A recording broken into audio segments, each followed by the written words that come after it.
On the western edge of Tokyo, where the city loosens its grip and the streets grow narrower, there was a quiet neighborhood that rarely asked for attention. Here, the sound of traffic softened before it arrived.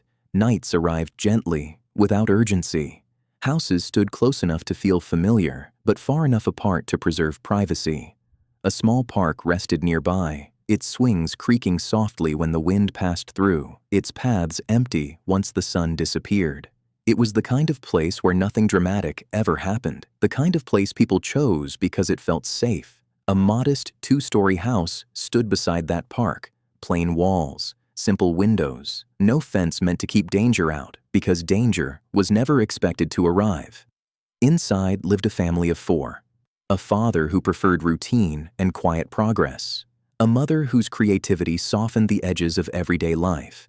2 children, still young enough to believe that home was the safest place in the world. Their lives were ordinary in the most complete sense of the word. Work days passed predictably.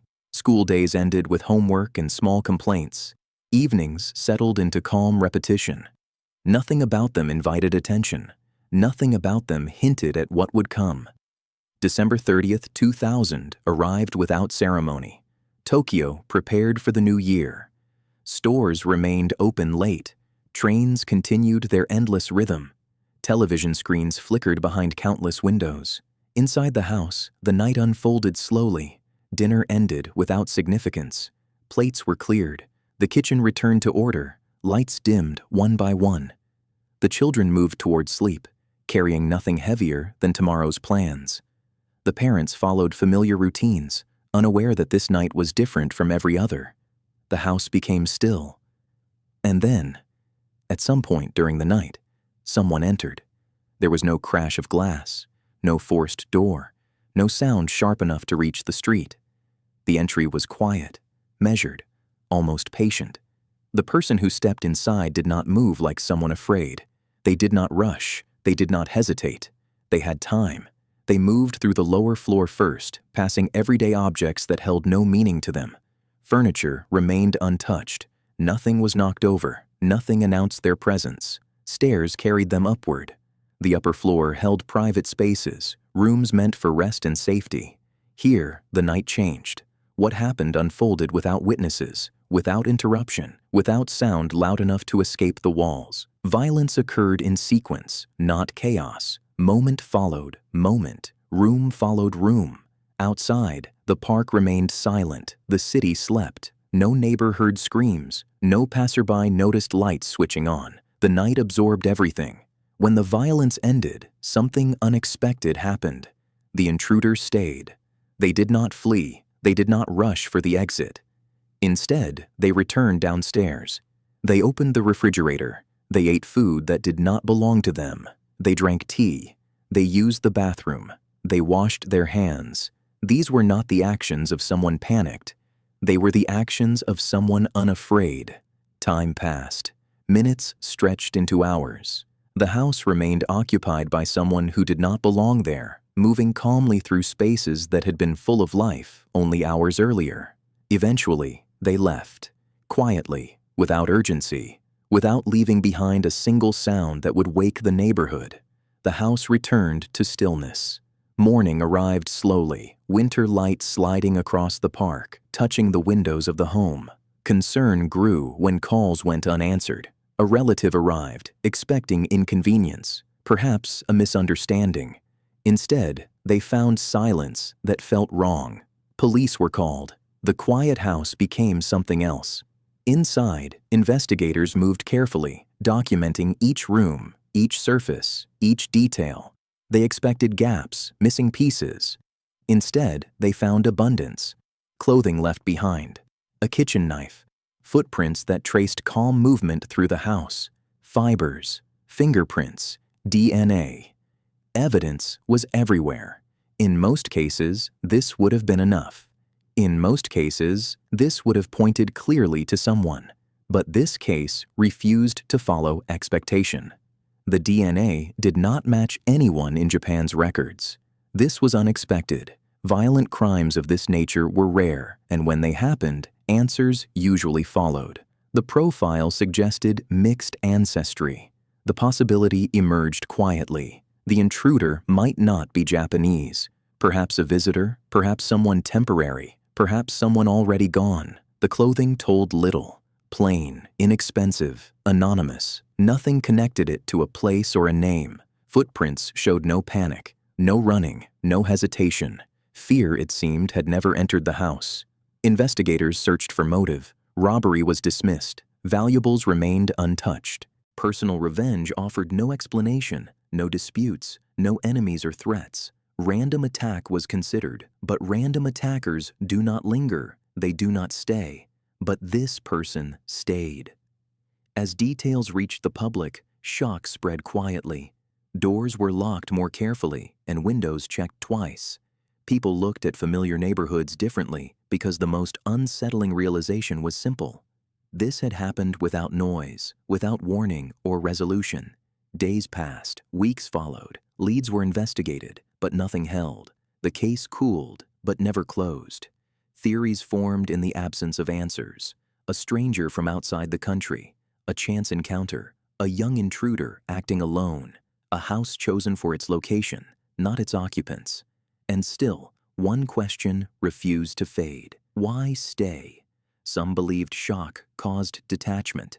Others believed arrogance played a role, a belief in invisibility, a belief that no one would come. Neighbors were interviewed again and again. No one remembered anything unusual, no strange figures, no unfamiliar sounds.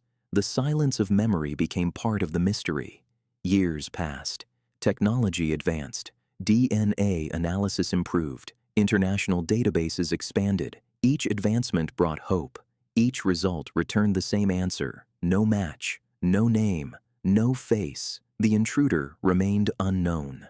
The house eventually stood empty, heavy with memory, until it was demolished.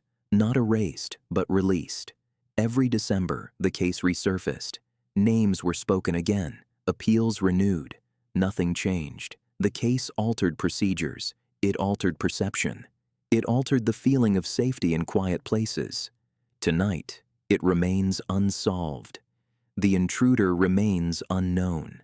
And the house exists only in memory, a quiet place at the edge of a city where answers never arrived. The days that followed did not move forward the way time usually does. They circled. Questions returned again and again, never settling, never finding a place to rest.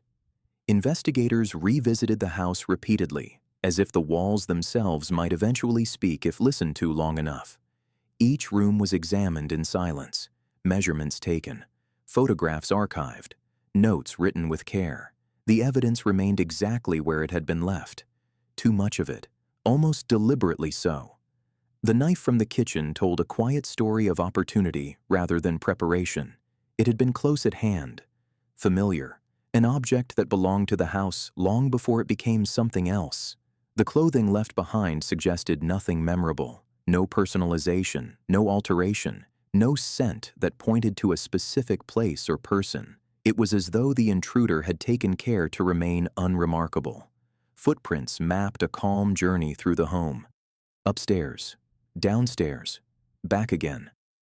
There was no indication of haste, no sign of panic, no sharp turns or sudden changes in direction. This absence of fear unsettled those who studied the case most closely. Fear leaves marks. Fear rushes. Fear makes mistakes.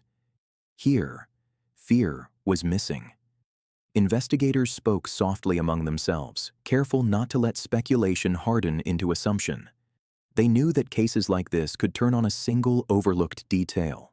They returned to the timeline, entry sometime late at night. No witnesses, no alarms, no disturbances reported. Violence contained within the walls, lingering afterward. Departure before morning. Each step was clear. Each reason remained unclear. The idea that the intruder might not be from Japan continued to surface, quietly but persistently. The DNA suggested mixed ancestry, markers that did not align neatly with local profiles. If the person had come from elsewhere, the trail may have ended before it began. A plane ticket, a train ride, a crossing unnoticed. This possibility unsettled the public more than most theories. It suggested that the person responsible might never have known the weight of what they left behind.